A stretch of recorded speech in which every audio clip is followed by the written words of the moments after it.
because it's uploading while we're talking. So right now, Russell is at 97% and Paul is at 99%. So it's constantly uploading. So I'm not competitive at all. We'll be fine. I'm not competitive. It's fine. Well, it's that Canada to Iowa lag, you know. Sure. That's it. Stupid satellites. Got it. The different countries, you got to go through customs. Yeah, I hear you.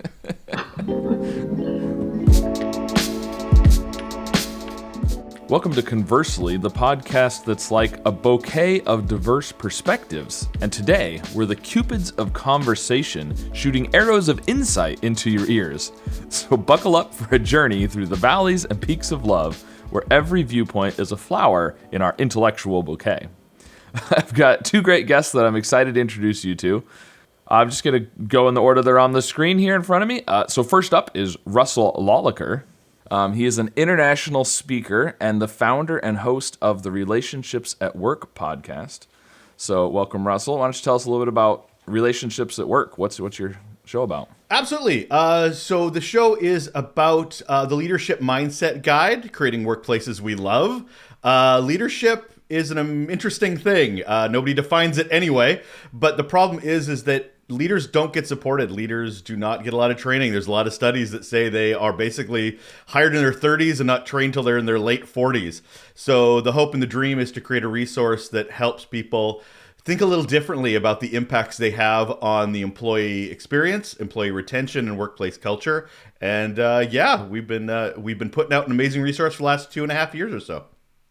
Cool. So you're helping people focus more on their employees, I guess. Absolutely, and themselves. You can't be a really good leader unless you understand what your impact is, your self-awareness, your situational awareness. It's really bringing in that human-centered side of leadership. But yes, it's really understanding your impact on workplace culture, and whether you do something or don't do something about things, it's your fault.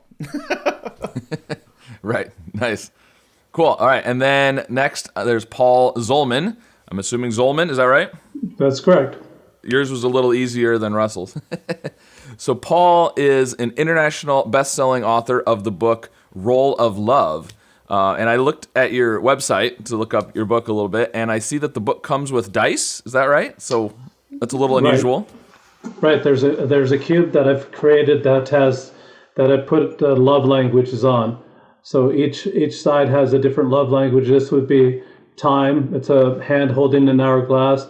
The next one would be service. Looks like a waiter holding the tray. Next one, two hands put together to form a heart. A little conversation fly out from the heart. It represents the words. You've got two hands touching one another. That'd be touch. And then the last one would be gifts. 5 love languages, 6 sides on the cube. The last one that I created is surprise me. So there's just two instructions, Scott and Russell. You roll the cube every day. Whatever it lands on, that's the love language you send out, or you give away all day that day, all day to everybody. I created this when I was single. I didn't have a significant other like Dr. Chapman would suggest. So I said, who in the heck am I supposed to love? Just realized, I can just love everybody. And it was perfect for me because I wanted a replacement behavior like Russell. I'd been in corporate America and just wanted bosses, or wanted to be that boss that was kind, that was gentle, that was someone that you want to work for. You know, I believe people don't quit jobs, they quit people. And so I wanted to be that person that people wanted to be surrounded by, somebody that was loving, just developing a better atmosphere for business as well. I would roll gifts and just keep loving myself. I think that's probably what I would end up doing. No, Russell, you send it out. It's not about you. It's not about me. It's not about Scott anymore. It's about them. Yeah. Nice try, though. No, you want other people to roll gifts that are around you, sure, so that they have to give them to you, right? Make sure they have a dice. It's a great gift for them. Just give them the die, give them the book, and have them roll. And if you can weight their dice before you give it to them, so that they roll gifts a lot. You know, my prototype was kind of weighted. The first prototype I had was a 2.5 inch block of wood, and so if I put on top what I wanted to roll, you know, because of the sharp edges on this prototype, it would go clunk clunk, and it'd roll right what I wanted to roll. But you know, there was an attorney here in town where I'm at, that all he wanted on his dice, he wanted 6 sides of touch. That's all he wanted to give. That's all he wanted to receive. Just he wanted to roll the touch every day. And it's not a transaction anymore, Scott or Russell. Dr. Chapman says that whatever your primary love language is, that seems like what you want to give away. But that's a transaction. That's business. This isn't a reality show. It's not let's make a deal. This is love. You send it out without any regards of, without even thinking that it'll come back, but trusting the laws of the universe that someday this is going to come back. It'll come back. Don't worry about it. But there's no expectations by giving it away. That's the type of love we're talking about. Yeah. It's not a give and take. It's just a give. No. Yeah. So you're both kind of involved in relationships and love and, a little bit of kind of related stuff. So my first question, to prompt some discussion here, is which would you prefer? A great love relationship that only lasts a year, or a mediocre relationship that lasts your entire life? How does that year end, Scott? So why if it was a great relationship, why would it end at a year? And that would be my choice, is that year. If death is the result of one of the people involved, I would take the year over a mediocre in any day of the year, any day of the week. Yeah, and it does feel like that's the most likely answer, because if it's a great relationship, it shouldn't just end after a year, right? I would disagree. Okay. So here's the thing. So I've had that. I was in a relationship that actually had an expiry date on it. We knew it was going to end within a year and a half, and it was a great relationship. The thing is that in this particular scenario, we were both in school.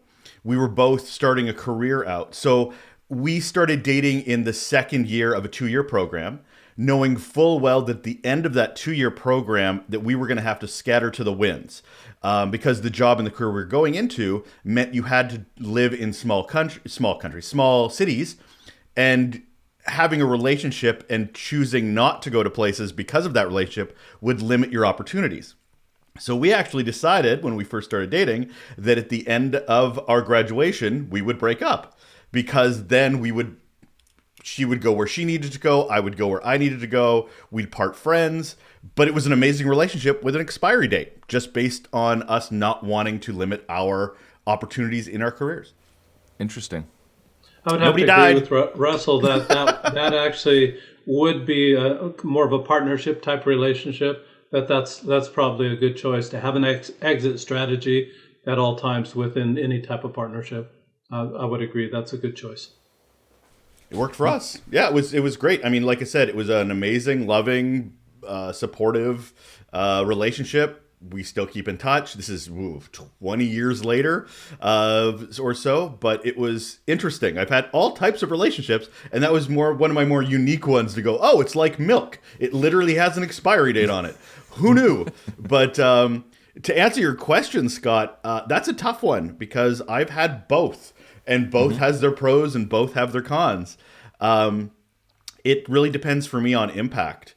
So I would rather, to be honest, rather have an amazing relationship for a year than a mediocre one forever. Because truthfully, long-term relationships shouldn't be mediocre all the time. There should be amazingness. There should be horribleness. There should be mediocre. Like, it should span a whole bunch of things.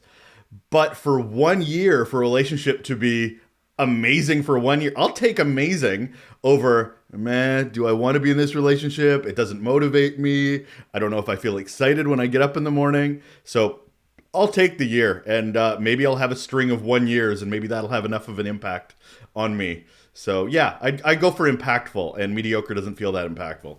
Yeah, I guess it sort of depends too on, like, okay, we got this one relationship for a year, but then, assuming you're going to have more after that. Whereas if it was just that and only the one, your whole life would make a difference, I guess, right? My mental health would not handle the mediocre one. I don't think my mental health would be thrilled about being, going to bed feeling mediocre, waking up. It sounds horrible, Scott. Yeah. It depends how mediocre too, I suppose, right? Where on the scale, like if it was just, well, it was pretty good. It wasn't great, but it was pretty good. Or if it was just, it was okay. That's would make a difference too, I suppose. But yeah. The state slogan for Nebraska is called "The Good Life," and you may know that, Scott, being close to Nebraska. It's not great, but it's good. I mean, and it's just really kind of solid people having solid relationships. I remember listening to Paul Harvey news many years ago, and they'd always bring on someone had been married for maybe they've been married for 75 years. Maybe they've been married 80 years. I mean, just long-term relationships are not so flashy. They're not, and maybe they're just mediocre, but maybe they're just good. Not good to be not so flashy. Well, there was one lady that I was married to. She said boring is good, because if it gets exciting, if it gets these ups and downs that Russell's talking about, sometimes you just would rather have just be calm. Just be calm for that time. And so in that situation, mediocre might be good. But mediocre to good would be better. Mediocre to bad would be not good. And so something you'll learn about me is I'm all about definitions, because we use words all the time and don't define them. Leadership being a very big one out of that. So I looked up mediocre, and it means not very good. So if you want good, you take good, but that's not the question. Mediocre is... That's not what mediocre means, I suppose. Yeah. I would love that's a good point. good. Your definition of mediocre makes a big difference on that, yeah. Yeah, exactly. So I'm looking up dictionary.com right in here. It says moderate quality, not very good. So even though they say it's kind of synonymous with average, it's not good. It's not bad. Very good. In my mind, it's not very good, but it's not very bad either. It's kind of in the middle. Yeah. And even though I like the idea of boring, me personally, I don't want to be in a boring relationship. Do I not want amazing surprises that scare the crap out of me and horrific change of whatever? Of course not. And I understand why boring, because it's consistent. You can rely on it. With a long-term relationship, I completely understand that. But if that's the forever bar, no. No. Yeah, and I think boring has kind of this negative connotation with it, but I think in this context, boring can be a good thing. You just mean not exciting in both directions, right? And I don't think anybody that says boring in a relationship is really meaning boring. What they're meaning is consistent, reliable, trusted. Yes, exactly. I don't think they really mean boring as in, this is not something that excites me ever. But more of a positive, I think, in that particular. When people say I want a boring relationship, that's I think what they really mean. Consistent, steady, maybe would be a good way to think of it. Yeah, exactly. That's right. Cool. So you're both going for the great relationship that only lasts a year. Absolutely. And you just want to have one of those every year. Someone different. Didn't see that coming, but yeah, it makes a lot of sense. Well, if you're going for 1 year, then the next year you might as well have another one, right? Why not? Wow, we make it sound so disposable, don't we? But that is not the question. No, it's not. You're right. Yep. Just like any of these hypothetical questions, you can always twist the answer to sound like something different than what the... Of course. Because you're given two options, and everybody's real answer is probably somewhere in between the two options in any of these questions. Because you really don't want one great relationship for a year every year, because you do also want that steady, ongoing relationships. But that's maybe not in your 20s. Maybe in your 20s you do. But it also depends. I got married when I was 20. So adorable. That is not the norm. Some of my best friends growing up also got married early 20, and they're still together like many years later. Well, we just had 20 years this last summer. Yep. So congratulations. Good for you. So I met in high school, got married in college. Exception, not the norm. So I guess I still would probably say the same as you. Great relationship for a year over mediocre for lifetime. Yeah, but maybe a little bit different perspective, because I have been, I got married young and have been married, and yeah. So, but yeah, that word mediocre is probably the main issue there, I guess. Yeah. Yeah. Nobody seeks mediocre. No, nobody really. Yeah. I'm not looking for it. Nope. No. All right, so my next question, I think we're all in agreement on that one, is would you give up true love for $1 million? And I think I know what your guys' answers will be, but maybe not. I don't know.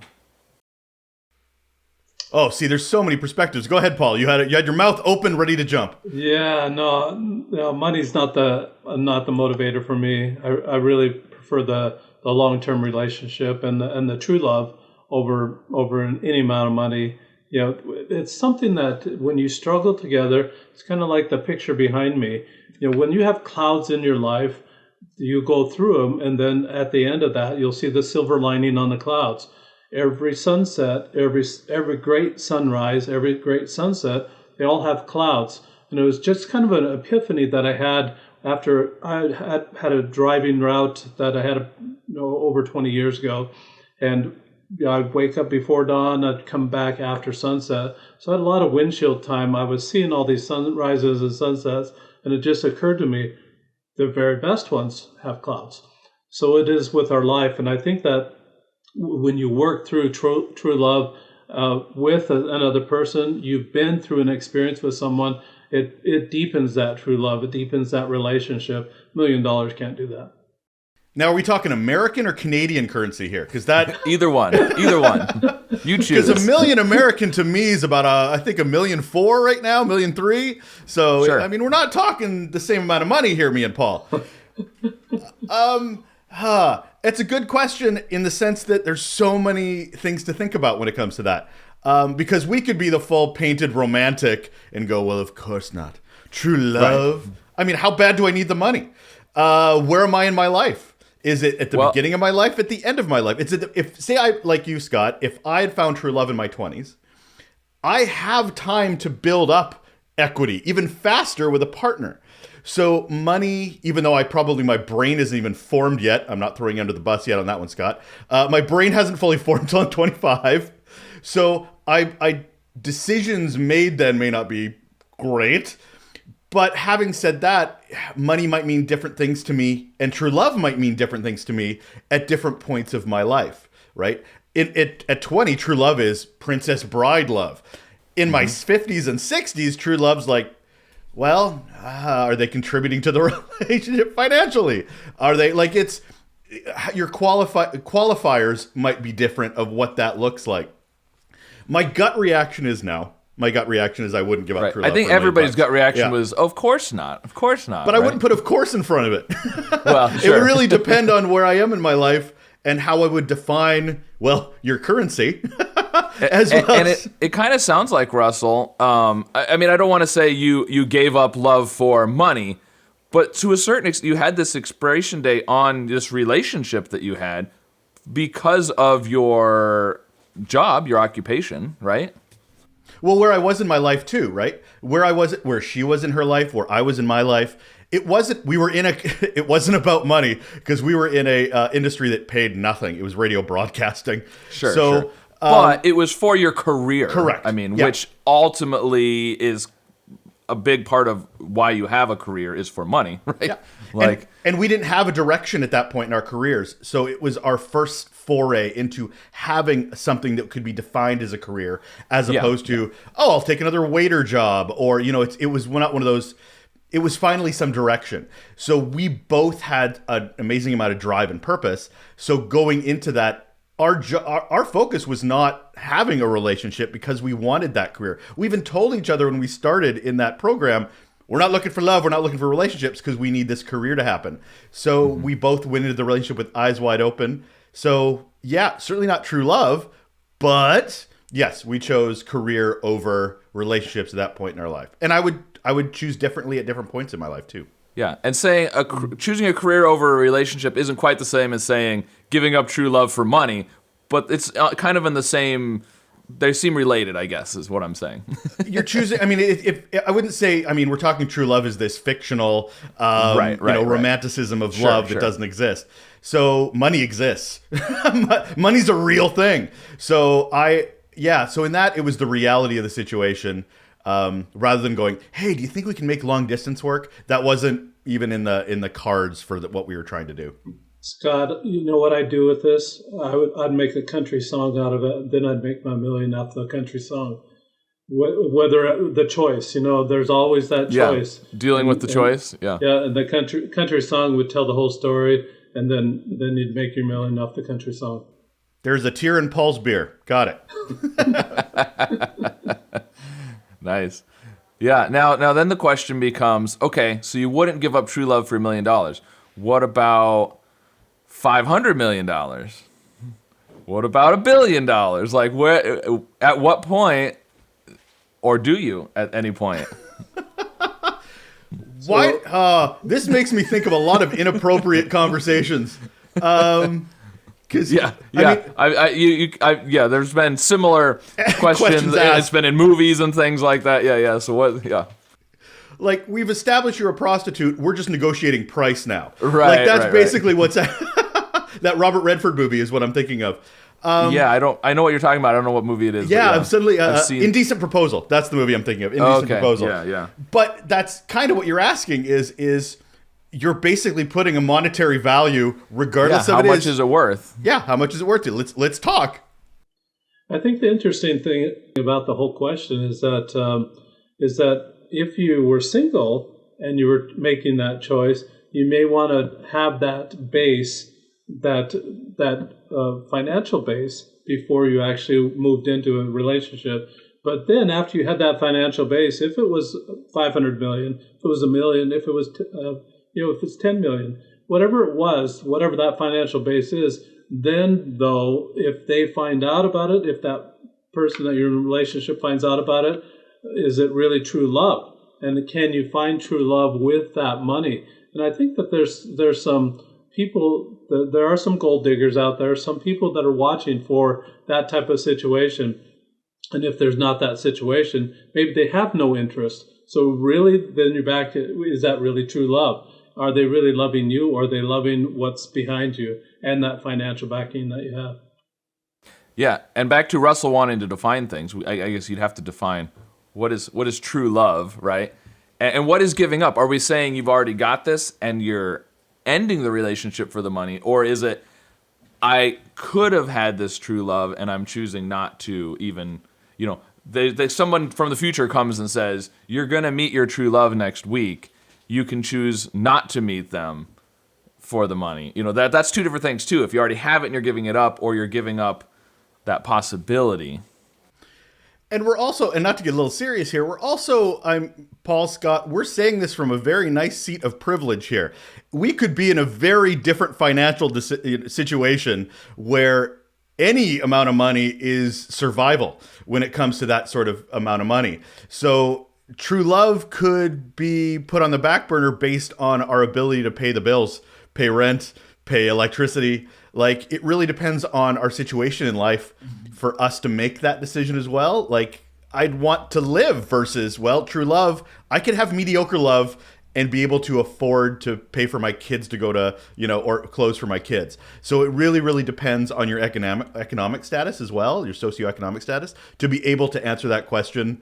Not to get Debbie Downer here, but I think a little bit, but I think more so that probably just changes the amount of money that you have to talk about.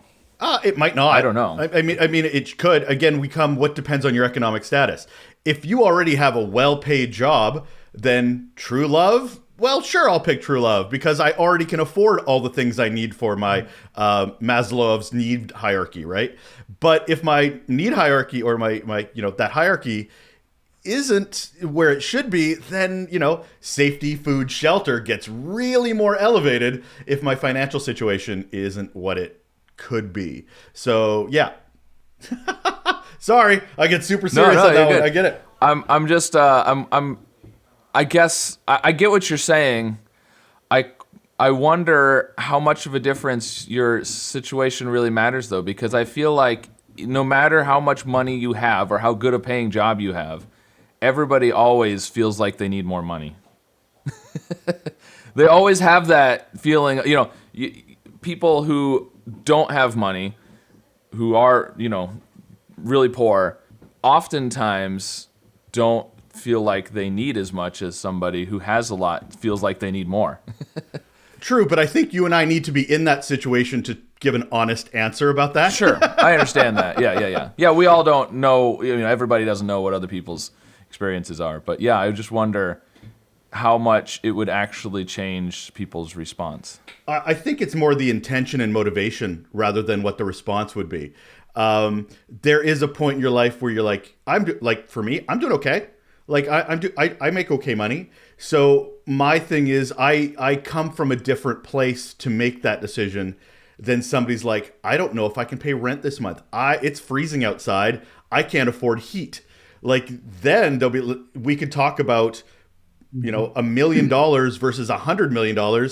Right now, $100 could matter for them. So I think it's a very different situation to speak from. Love might not come into it when it's really just I'm like my kids are freezing, so it's like I don't have the privilege to make that kind of decision. Sure. to weight them equally. So I've got to put the weight where it's most important and most right now. True love right now might be their kids. It might not be romantic. Right, that could be right. that That's could be true. the decision. It depends right? on your definition of true love too. Yeah, back to definitions. Absolutely, yeah, absolutely. Yeah, and with those definitions, I think you need to look at synonyms too. Is happiness part of that true love, or is happiness part of the money? And it's just we already know that money really doesn't bring happiness. True love might. And so where do you want to go with that as far as that synonym goes? And I think that's really very useful in helping you make your decisions. One of the things that helped me, I was trying to overcome anger when I developed this roll of love dice and wrote the book. One of the things that helped me so much was that just defining those opposites. What if I can put an adjective to my actions right now, what would that adjective be? And then on the spectrum of anger versus love, where was that on the spectrum? Most of the time I'd find myself in that angry culture, and I wanted to move away from that. So take, for example, the word sarcasm. I wanted to move away from being such a sarcastic person. Well, what's the opposite of that? To me, the opposite would come up genuine, somebody that's authentic. And when you put those two words side by side, I think the choice is easy. And I think that synonyms and antonyms really play a huge role in how we define things. What is true love? And what would be the opposite of that? You're making me tear up with your definition talk over there, Paul. So here's another way we could frame this question. So we have the lottery where you win a bunch of money, right?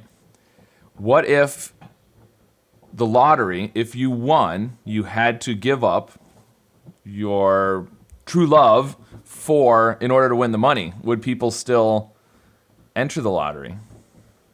Because it's kind of the same question. Yeah, I think the temptation's there. Temptation's there, but really, is that money going to bring the happiness?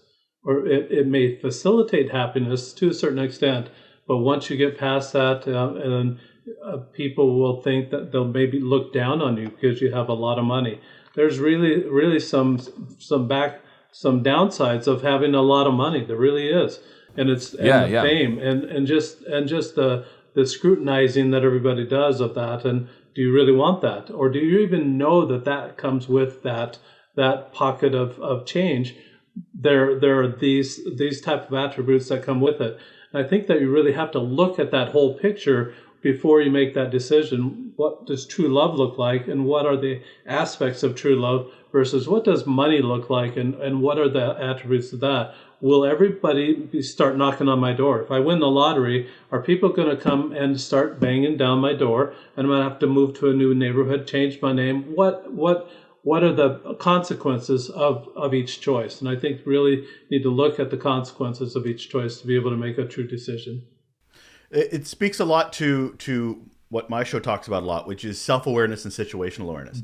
I mean, I don't know how many times you see stories of, I won $1 gazillion. 1 year later, I have no money left. Like, it is just, if you don't know yourself, if you don't know how you will react to that kind of funds and money so quickly to get that amount of money, or your situational awareness, like Paul speaks to, what is your relationship with your family? What is your relationship to your estranged family? What is your relationship to your friends and your environment? So you're putting yourself into a situation. If you already are in a relationship that's healthy, that is giving, it's not transactional, but it is, it is supportive. It is what you need to success, we're defining it. Success is something we also have to really define. I always ask people, like, how do you define success? And in this situation, if you're defining success of a happy, healthy environment at home, money doesn't matter if you've already kind of established that to some degree. Obviously, again, speaking from the privileged situation. But if success is money, okay, then put it through the filters of self-awareness and situational awareness and figure out, are you the kind of person that should have that amount of money? Or are you the kind of person that's going to be broke quickly because you don't have the financial understanding or foundation to be able to make it work for you and to not ruin your relationships and so forth. So I think it's really a reflection before you can put yourself in those situations. Other people just like playing the lottery to get the hope of winning the money. The money is a nice, like, fringe benefit. Others just like to daydream and just like to play the what if game, and they really enjoy just even doing that. So that can't be completely ignored either. But if we're doing the black and white conversation, yeah, it really depends on so many. Let's go black and white. I would say probably I'd stick to my relationship, probably, and stick to scratch and wins. It's never as much money anyway. All right. Well, I have one other question that I think would be interesting that is a completely different. So we're just going to change topics just because. Why not? You're the host, man. You tell us. Sure. Yeah, I don't know. I've had this question sitting kind of there for a while and thinking, oh, this would be a good one to ask on an episode. So I'm going to do it today because why not? All right. So every day, 12 things appear in your backyard. They are random, but they all start with a letter of your choosing. What letter do you choose? Wow, I'm just blown away that I got a backyard. I can't financially afford a backyard these days. So I'm like, that is so sweet. Well, you gave up your relationship for the money, so now you have a huge backyard. Now I can afford a backyard. Not in Victoria where I'm from, but sure, absolutely. Sure, yeah. Just pick a random, like a letter that matters. R. I don't know. Yeah, you pick a letter and then you go with R. So why not? R. Sure. So what kind of things do you think you're gonna get in your backyard, starting with R? I want to pull back R because now I have to play it. Now I have to figure out a bunch of. I'm like robot. Like yeah, robot, a rabbit, a rooster. You could have random animals. I don't want to. I don't want farm animals in my backyard. I want to sleep. This is hard. Paul, save me. That's why I think it's a weird question. It's a weird question, but it's question. interesting. Like, but there's so many things that start with every letter. Like, I'll save you, Russell. I'm going to start with a B. I'm going to go with B. Yeah. So what are you hoping to get with a B? So I like bees. I like butterflies. I like flowers. You are adorable, Paul. The blossoms. I want a beach. The beach ball. The beach volleyball. Now you have a big backyard if you get a beach in your backyard. My stammering gave him enough time to come up with none. So you did. Thank you, Russell. Yeah. Appreciate that. So I want that bocce game, and just that's a lot of bees right there. It's not 15, but I'm halfway there. Yep. And what are you gonna do with the bobcat and the bear? The barbecue. Yeah. What about the big barbecue pit and the barbecue? Yeah, all that.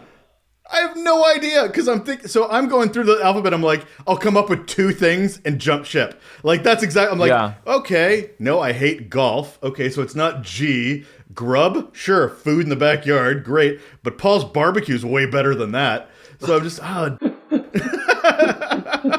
Well, and there's 2 approaches to it. You can think of all the things. Like Paul thought of all the things he wanted to get that started with B. But you could also take the approach of what things do you want to avoid, and so I don't want to pick a letter that has all these bad things. Because, of course, every letter is going to have good things and bad things, right? Yeah, and I mean, you get up to V's and Z's. That's right, I said Z, not Z, you Americans. Z, which, truthfully, I'm like, zebra, and I'm done. Like, there's not a lot showing up in my backyard with X. And so you could be safer, maybe, by going with an unusual letter like that, because you're not going to have as many potentially bad things, but you could go with Zen space, just a space to have your Zen.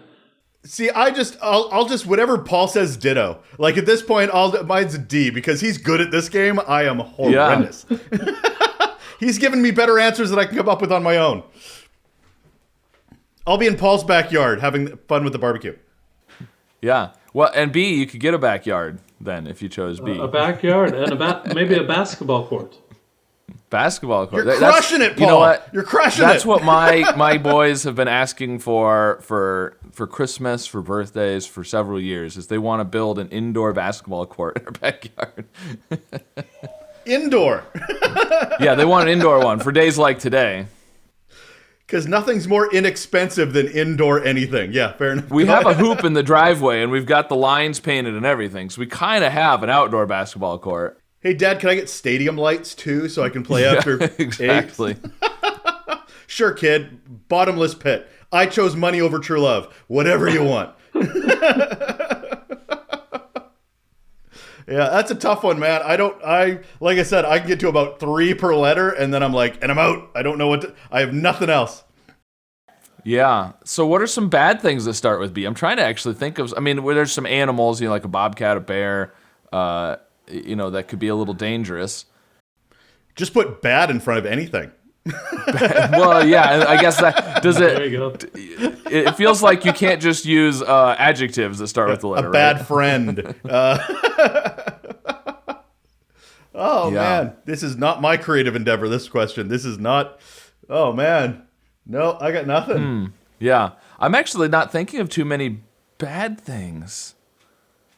There's got to be plenty, Sure. but it's not coming to me. Bubonic plague? Wouldn't want that in my backyard. There you go. There you go. Don't want that. That's Yeah. pretty good.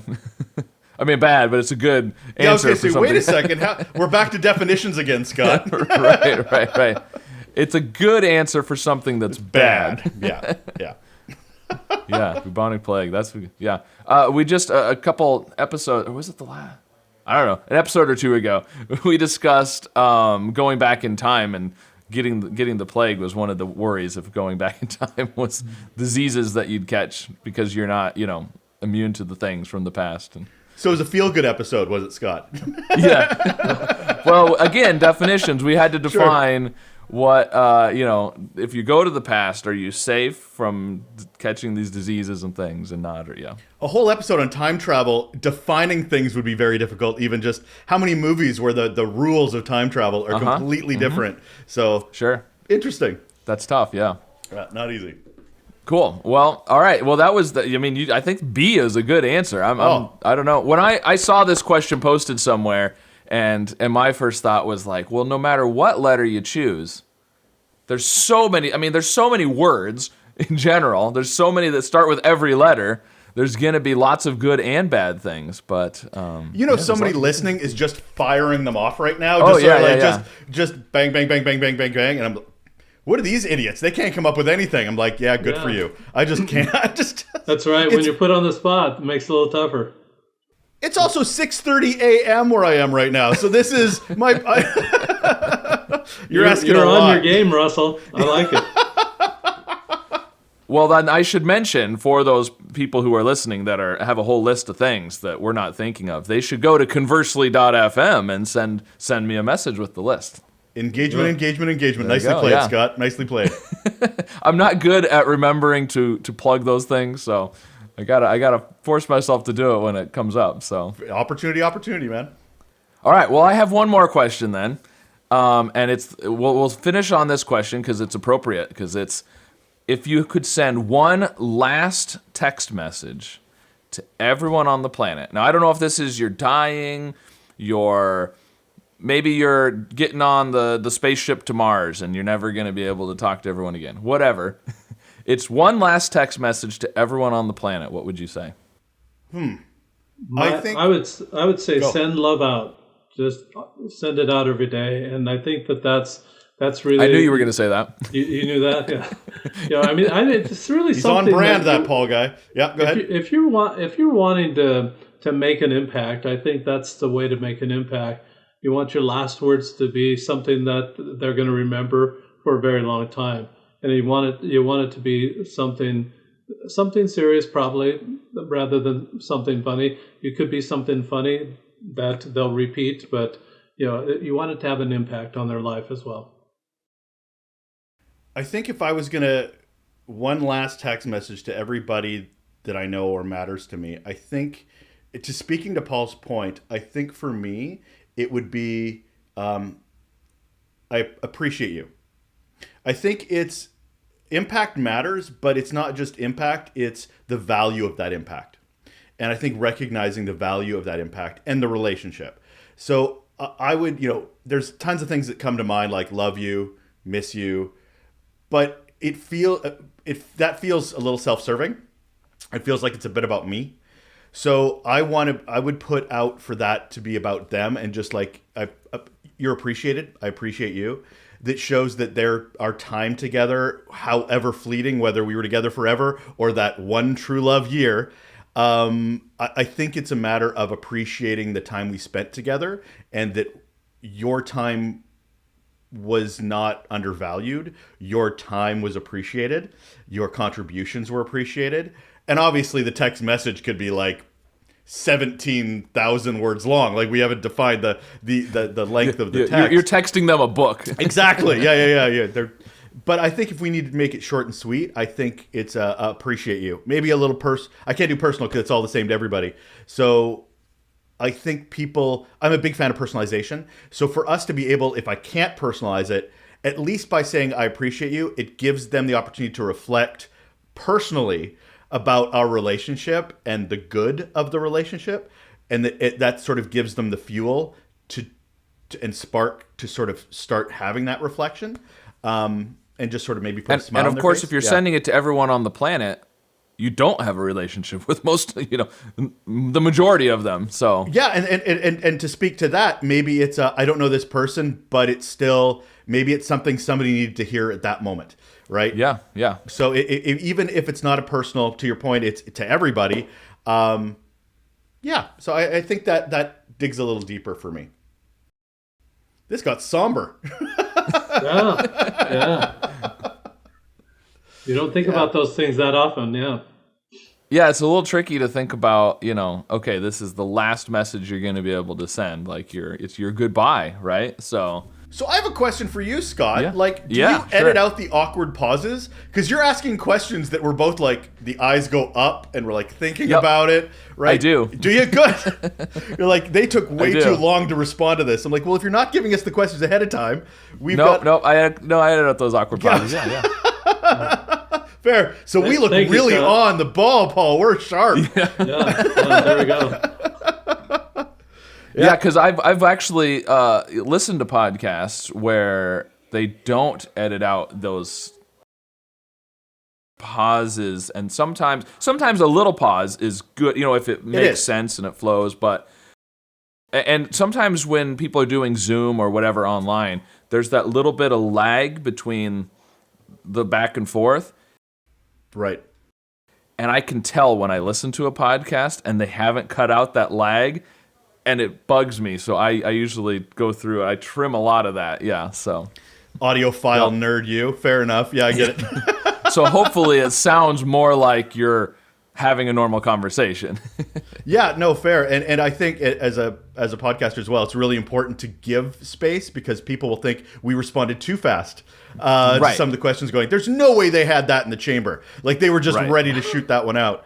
So, but yeah, anyway, needless to say, I just sort of, that's a great question, because now I'm sort of, see, my eyes are going up. I'm having a bit of a thought about that, and I'm probably going to ask my partner that question as well, just sort of to spark a discussion with her. Yeah, that's good. Thanks, Scott.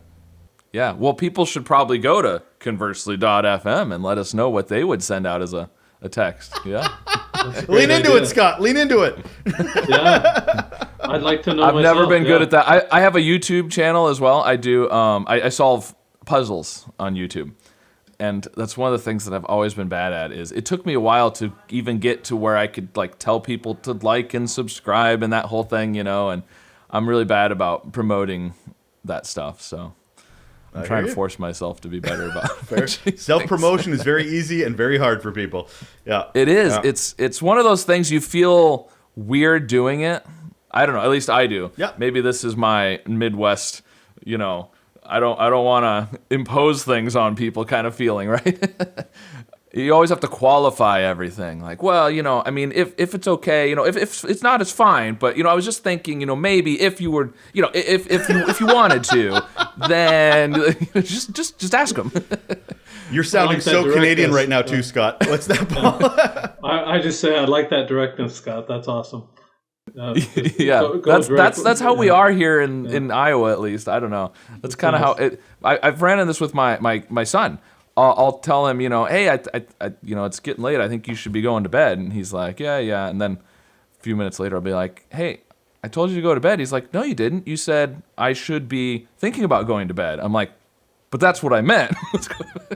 Yeah, but that's a but kid I realized just looking that's for a just loophole. me, like, it's this thing where here, a lot of us here in Iowa and in the Midwest, I think, this kind of we don't say things directly. It's always kind of the soft suggestion. Yeah, suggestion, but really we mean.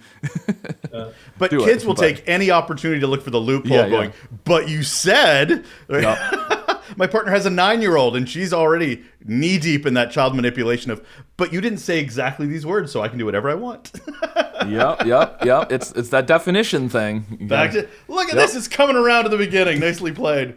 I was just at a retirement party the other day, and the people that were hosting it, the wife was going downstairs to bring something upstairs, and she said to her husband, hey, would you come help me with this? And I commented to him as he was going by, I said, she said that like a question, but I don't think it was a question. It went up at the end. It went. Yeah, it was a question, but it wasn't a question, and it's the same kind of thing. Sometimes a question or a suggestion isn't really a question or a suggestion. And that really depends on the relationship, too. It does, yeah. And it's just, an employer with their employees, you're talking about how you treat your employees. And a lot of times it's the same kind of thing there, right? Like you might make a suggestion, but is it a suggestion? Yeah, depends on the power, depends on the influence, depends on the relationship, depends on a lot of things. But yeah, it absolutely does.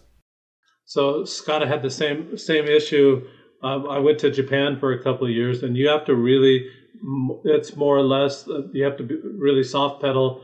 You can't do the direct approach, and you really have to kind of do it, kind of the indirect approach a lot. And when I came back after having done that, my wife and I started having children, and we actually had 8 children. And through those 8 children, the soft approach wasn't the greatest approach. Some people really needed that direct approach. So, one of the things that we did was, my wife was a great cook, and so she'd make a meal, and guaranteed one of the children would say, well, I don't like that. And I said, well, our approach was, well, maybe you'll like next meal better. And then they have that choice. Are they going to eat, or are they going to just wait till the next meal? And we left it up to be their choice that way. Yeah. That was an amazing impression of a small child, by the way, Paul. Also, I wanted to give you points for that one. Like Paul was gone, and suddenly this small child was there. Yeah. Weird. Yeah. I've heard those words many times at our house, and I don't like that. And they dig into it. What's this thing in here? I'm like, just eat it. You won't even taste that. But it's texture. I don't like the texture. I'm like, God. Yeah. Oh my God. My kids are a little older now, so it's not quite as bad, but there's still a little bit of that pickiness. So fair. Cool. All right. Well, this was a good conversation. Some interesting questions, good answers. It hopefully provoked some thoughts for our listeners as well. Like you said, you're going to go ask the question to somebody else now. That's good. That's the kind of questions that I like to ask, is ones that make people want to ask others. Yeah, because the idea of conversely is you have, conversely, on the other hand, I feel this way, you think that, but here's what I think. And so getting those different opinions is the interesting thing. So cool. Well, Russell, tell us again where people can find more about you and your podcast and whatever else you want to promote. Oh, sure. Yeah, no, Relationships at Work. It's on everywhere you get podcasts. While you're listening to Conversely, you can jump over to Relationships at Work and subscribe to that as well.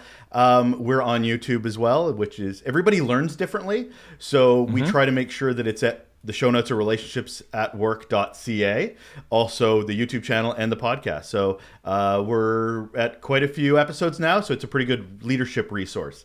But yeah, thanks for the opportunity. It was great to meet both you, Paul, and Scott. Yeah, thank you for this. Yeah, and when you say quite a few episodes, that tells me it's enough that you can't remember how many there are. That's a good, yeah, I think we're at 128, 129, depending on when this that's gets pretty released. good. But yeah, not so bad. Yeah. We're getting there. Yeah, well, I'm at 12 now, so. Great. And I think the thing with podcasters is you're supposed to hate the first year of your podcast. Like it's literally you're supposed to have such high standards. Right. You're like, I hate all these. I hate my voice. I hate the questions I'm asking. But once you get over that hump and get consistent, yeah, it gets good. It gets really good. Yeah. Well, and I've done enough similar things before. Well, like with my YouTube channel and stuff, where I've gotten past the hating my own voice. I've accepted my voice at this point. But yeah, that's definitely a thing. I think you just got to, especially when you're editing your own stuff, that can be a trick. So I was radio school beat the listen to your own voice thing out of your, because you hear every right. Yeah.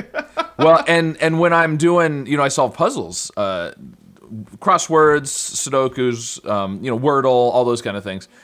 And so there's a lot of, because I'm thinking about it, right? It's not a prepared thing where I've got a script written out that I'm reading. And so there is a lot of that. And that's tricky, yeah.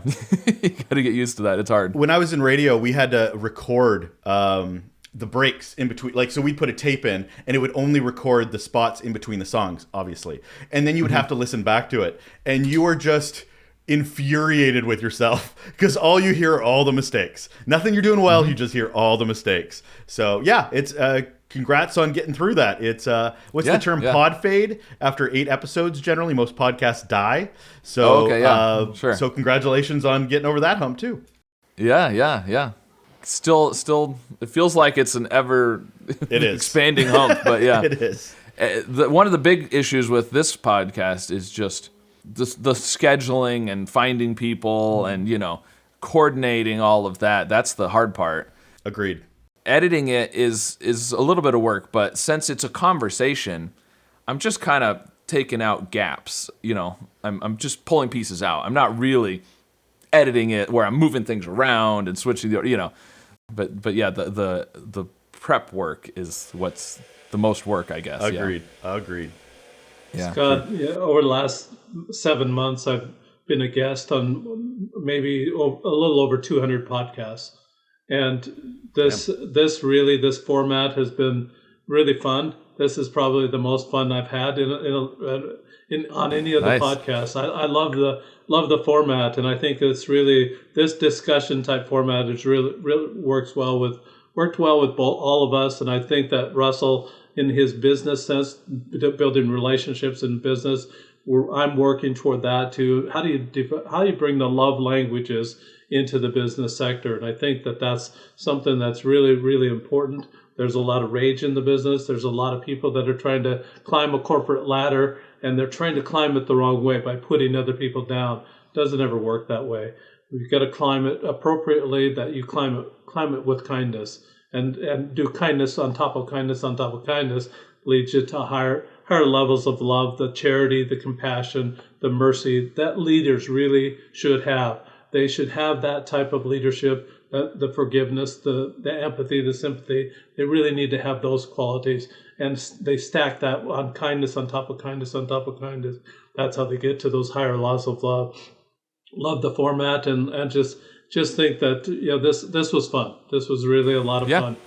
Yeah. Well, the inspiration for this really was it came a long time ago, but I had I was in a wedding, and we traveled and we had the rehearsal dinner. It was somebody else, a friend of mine's wedding back in college, and we had the rehearsal dinner the night before, and we're at this restaurant, and it was raining, and so we all get there and we run inside, and we're all friends. We were all from the same fraternity, and so we're sitting there and it's raining outside and everybody's parked and run inside. And somebody brought up the question of, do you get wetter if you walk through the rain or if you run through the rain? Because if you're running, then you're running into the rain, you're hitting it from the front. And so we had this whole debate and discussion.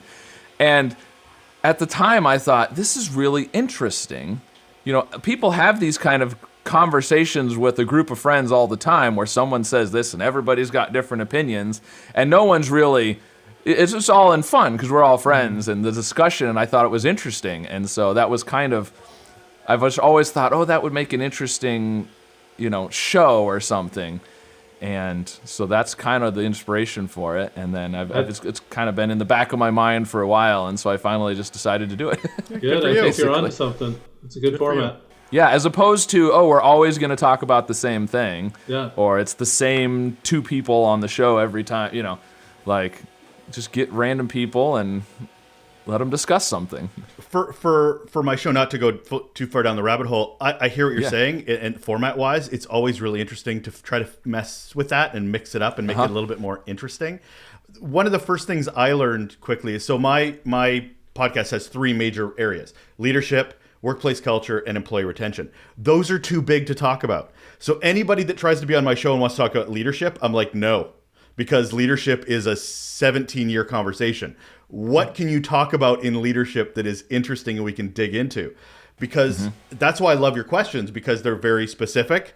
We can bounce off of them, but conversations need to be on a thing, or nobody's taking away anything, or it just becomes vague, jargon, keywordy.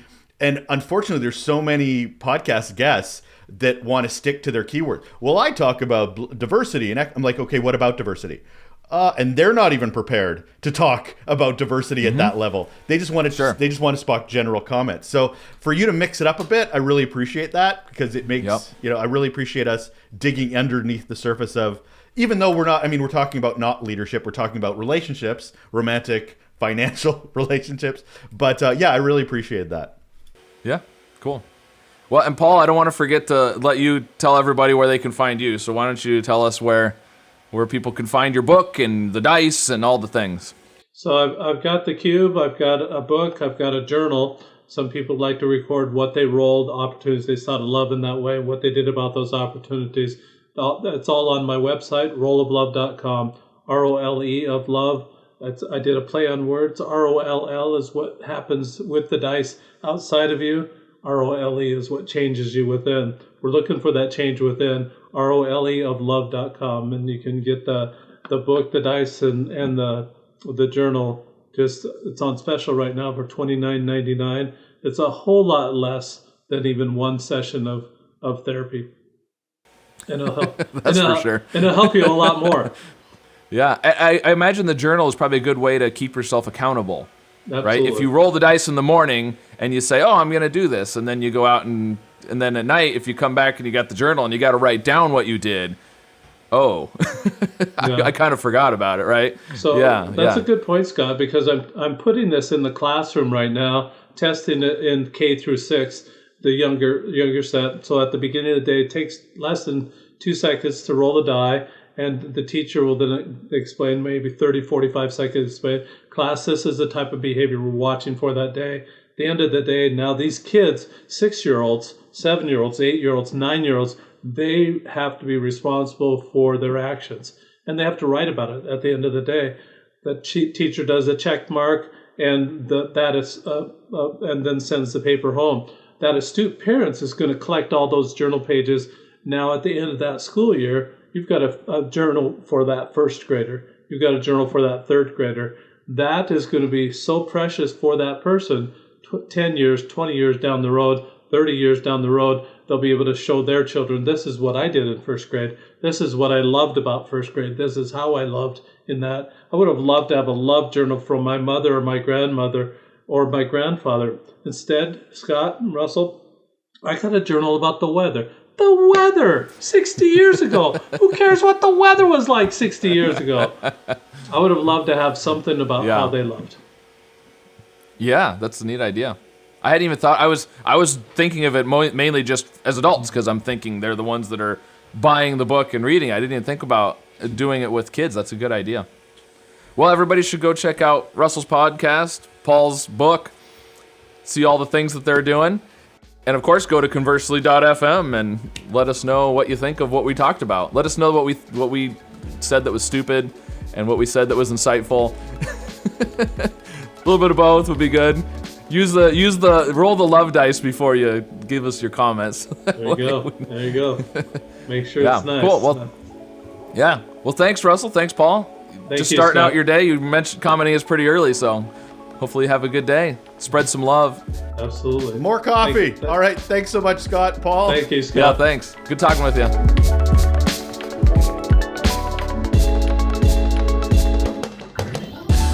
but I was actually up in Idaho over the weekend, and it was 12 below. I'm so glad to be in 40 degrees above weather right now. Yeah, it's 9 below right now, Fahrenheit. Wow. So. Wow. Yeah, all this Fahrenheit talk. I'm like, I'll do the quick math. It's fine. Yep. Well, one thing that you can do is -40 is the same for both. -40. -40 Fahrenheit is -40 Celsius. If you're going in that, if you're even having that conversation, it's too cold, so it's fine. Like, you shouldn't even be doing that math. That's cold.